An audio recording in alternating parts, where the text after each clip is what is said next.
আজকে সকাল থেকে একবারে ঝলমলে রোদ উঠেছে, তাই ঝলমলে রোদের দিনে একটা ঝলমলে কবিতা শোনাই। পূর্ণেন্দু পত্রীর। আমার সেই গল্পটা এখনো শেষ হয়নি।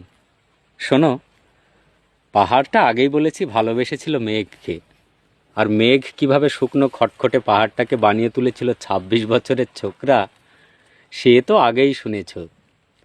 সেদিন ছিল পাহাড়টার জন্মদিন। পাহাড় মেঘকে বললে, আজ তুমি লাল শাড়ি পরে আসবে। মেঘ পাহাড়কে বললে, আজ তোমাকে স্নান করিয়ে দেব চন্দন জলে। ভালোবাসলে নারীরা হয়ে যায় নরম নদী, আর পুরুষেরা জ্বলন্ত কাঠ। সেইভাবেই মেঘ ছিল পাহাড়ের আলিঙ্গনের আগুনে, পাহাড় ছিল মেঘের ঢেউ জলে। হঠাৎ আকাশ জুড়ে বেজে উঠল ঝড়ের জগঝম্প। ঝাঁকড়া চুল উড়িয়ে ছিনতাইয়ের ভঙ্গিতে উড়ে এলো এক ঝাঁক হাওয়া। মেঘের আঁচলে টান মেরে বলল, ওঠ ছুরি, তোর বিয়ে।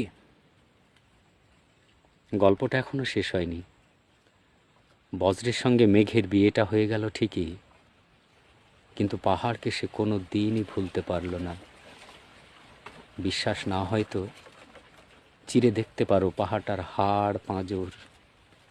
সেখানে থই থই করছে শত ঝর্ণার জল।